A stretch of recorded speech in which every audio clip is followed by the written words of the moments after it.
What is going on, everybody? It's JetsCentral coming back with another video, and in this one I wanted to preview the preseason week 3 matchup between the New York Jets and the New York Giants. And interestingly enough, I'm going to be attending this game. I'm going to be flying up later on in the week to attend the game, and I know it's preseason, but I'm still amped up. I'm still so excited to get up there and to really just experience another home Jets football game. That's something that I always wanted to do when I was a little kid, and for the first time ever, I went up to MetLife last year, and it was like best trip of my life, one of the best weekends of my life, or Thursdays of my life, because it was the Thursday night, Jets-Bills primetime game. But in any case, I'm going to be up there. Gonna be like vlogging the whole experience, the whole trip up and stuff like that. So if you guys see me at the game, or see me walking around the parking lot, like doing all like checking out all like the tailgate stuff, and you want to come up and talk some Jets football, feel free. Come say what's good. I would love to interact with you guys. Fans of the Jets. Being from Florida, I live in pretty much rival territory. All Dolphins fans here, so it's gonna be a nice change of pace, nice change of scenery for me when I get up there. So.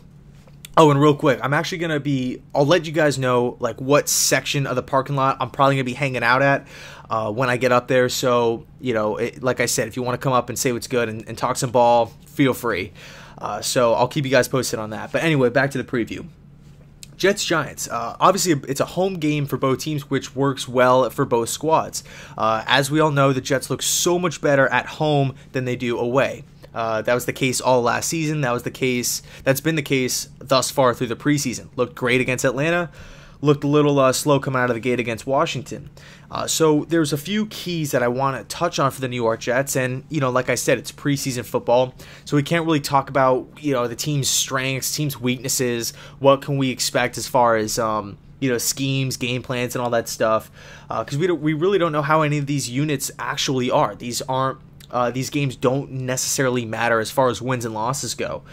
But we can talk about what we can expect. Okay, what we can expect from the New York Jets.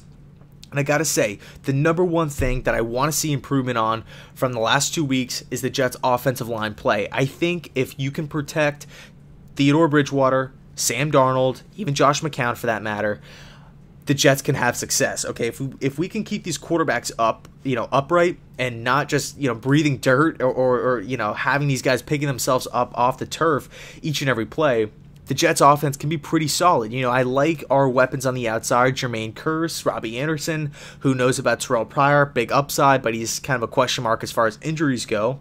I think we have we don't have an exceptionally great wide receiving room. We don't have a Julio or AB or anybody crazy like that.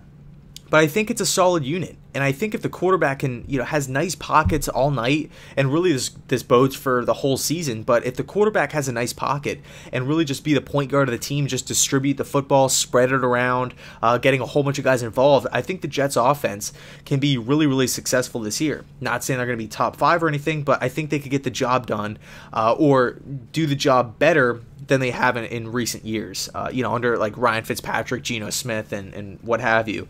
So I want to see this offensive line play better, specifically the interior of the offensive line, because I feel like one of the problems, and I know this is preseason, so like the wins and losses don't really matter, but I feel like one of the reasons why we've struggled in the past 2 weeks is, on offense at least, is because we can't get the run game going. We can't establish a good running game. I feel like every time we hand the ball off, it's like gain of 1, gain of 2, gain of 1, gain of 2, loss of 1. So it's just, when are we going to get that the ability to run for 4 yards consistently? Just be able just to win at the point of attack, be fierce, play a little aggressive, and just push, get a nice push of this offensive line, and get this running game going. Okay, because I feel like that's where it all stems from. If we get the running game going, then all of a sudden it opens up the play action game, which is something that I want to see Sam in.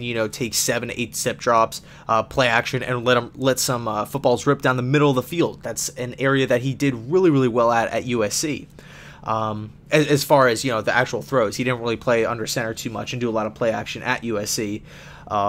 Like I said, as far as being under center, but anyway, got to get the run game going. Got to have better offensive line play. That's what I want to see from this Jets first-team offense. A second point I want to see, too, or kind of what I'm expecting to see, is guys like Trumaine Johnson. Okay, Trumaine Johnson, Morris Claiborne.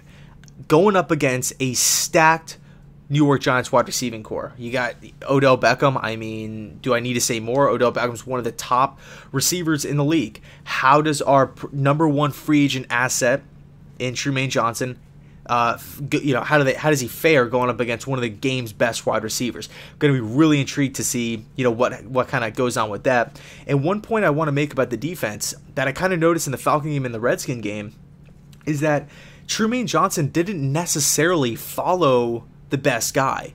He kind of sticked to the right side of the field, and then Claiborne was kind of like the left cornerback, which is what you see predominantly in zone defenses, in zone, more cover 3 and stuff like that, where it's just you guard that side of the field and you guard this one. It's not like a situation with Darrelle Revis where it's just, you could say, hey, Revis, you take him, you shut him down. Wherever he goes, you follow him. He's on Revis Island. It's not a situation like that. And going into the season, I felt as though that's kind of what, I was expecting Trumaine Johnson to follow the number one. And then Claiborne have a little bit of a reduced role guarding these number 2 wide receivers, right? So more of like the possession wide receivers, because I felt as though Claiborne had a pretty solid year last year, especially in the beginning, but kind of tailed off to the end. So I was thinking, okay, maybe bringing Claiborne back, having a second year in Todd Bowles' system, all of a sudden he's now responsible for guarding the second best wide receiver on the team.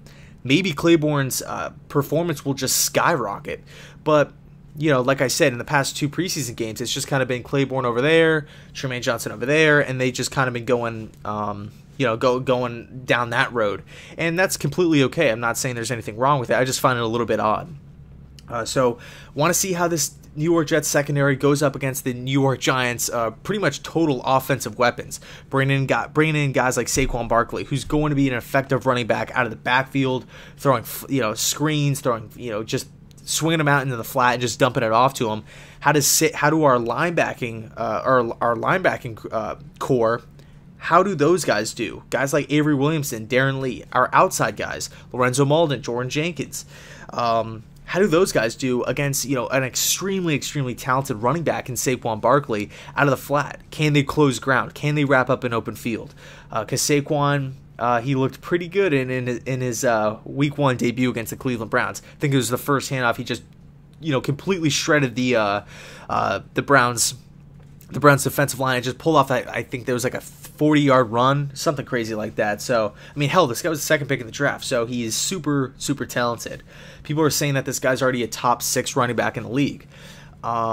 Due to his running abilities and his pass catching abilities, and he can also help out on special teams. But I doubt that the Giants are going to, want to put him back there just for injury concerns and whatnot. So those are just some of the main keys I want to focus in on this this Friday night. How will the Jets secondary do against the Giants the Giants' overall offensive weapons? And number 2, can this offensive line play better? Because I feel like if this O-line can play a little bit better, or even a lot better for that matter, and the running game gets going, then all of a sudden, all the tricks can come out of the bag.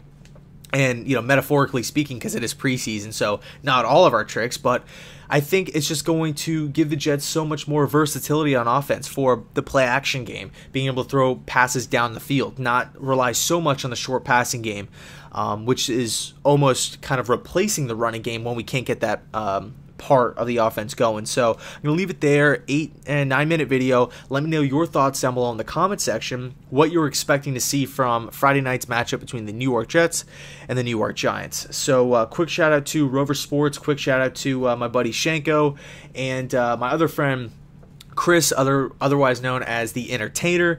He also has a YouTube channel. All those guys are diehard Giants fans, so I'm going to be going up there with them. So I'm going to be the only Jet fan out of my crew. So like I alluded to before in the beginning, if there's any Jets fans out there that want to come up and talk some Jets ball, feel free, and I'll let you guys know. I'll keep you guys posted on what I'm going to be doing up there. So thanks so much for watching, and as always, go Jets.